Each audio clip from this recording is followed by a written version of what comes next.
Здраво на сите, јас сум Кристина од Охрид и сакам да посведочам за тоа како Господ мене ми го промена животот. Бев дете кое што беше хиперактивно, непослушно, кој сакаше биде центар на внимание од една страна и од друга страна бев дете кое имаше чести заболувања, настинки, грипови болести, бронхијални заболувања, гушења, предасматични состојби и така натака.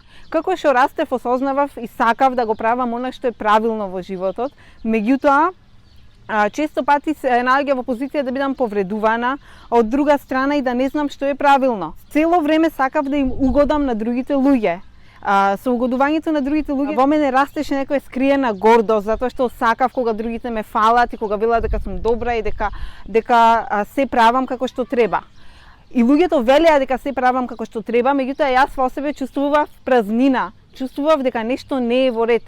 Одев и кога ќе стигнев до одредена точка, се враќав назад, како да се искачувам на планина и никако не можам да достигнам до врвот и пак одново и се само работите се вртеа во круг и не излегуваше на добро. И јас имав во себе некоја емотивна празнина што никако не можев да ја исполнам и почнав да јадам благи работи во чоколадите и во благите работи да наоѓам утехата од мојата емотивна празнина. Господ го запознав случајно, значи јас као верував во Господ, као сите што веруваат, почитував празници, се дури и со разговорно со луѓе исповедав дека јас верувам дека има Господ и дека има нешто, меѓутоа таа вера никогаш не стана дел од тоа да ми помогне во духовната и емотивната празнина ја што чувствував однатре.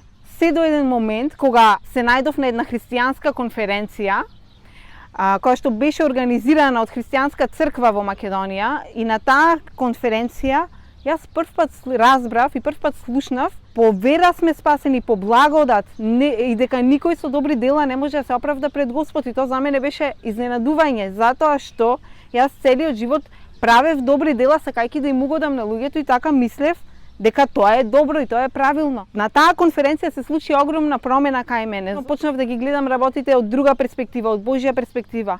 Почнав да читам од Божјото слово, почнав да се молам поинтензивно на Бог. Почнав да ги сакам луѓето на поинаков начин, да ги гледам луѓето на поинаков начин. Имав една друга радост во мене, друга живост во мене што претходно ја немав, и сето тоа доаѓаше од Бог и од самото сознание дека Бог стварно постои, дека Бог е жив и дека Исус навистина воскресна и денес е жив. Сега сум во радост, сега сум ослободена. Прво, немам здравствени проблеми. Значи, се што беше од здравствен проблем, еден по еден, со Бог, преку молитва, се реши. Слава на Бога. Сега сум во радост и тоа чувство дека одам и се враќам во круг и се вртам во место и не знам кај грешам го снема, затоа што сега со Бог работите одат во леснотија, значи со Божји благослов се е полесно. Значи Господ чека да повикаме кон Него и кога ќе повикаме да ни помогне и да не избави, да не извлече и тој да се прослави во нашите животи и во нашите дела.